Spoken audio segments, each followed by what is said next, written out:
Go! Dito ka.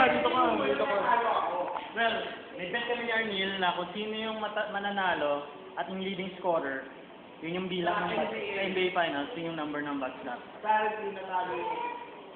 Roma, at yung leading scorer ng Heat na nanalong team ay si LeBron na naka 26 points. Habang si Durant, 32. Pero hindi siya nanalo, so... pero yung negative nun, pag minus match, 26 na kay Sarah. 25 pa. So for the whole year, so pwede kong biglaan gawin, Pero pwede nyo ubusin na yun yung ano. pwede kong ubusin ngayon. Pero ang sinabi ko nga, gagawin ko yung huling Batslap sa graduation. Ako mo pa, 24 lang yung ibigay mo sa akin. The school, malay mo, iiwan ko ng 10 para sa graduation. Can't believe you people are talking So about. ito, pangalawa, a bit over, kasi third. Hey! Here. Record niya na. Yeah.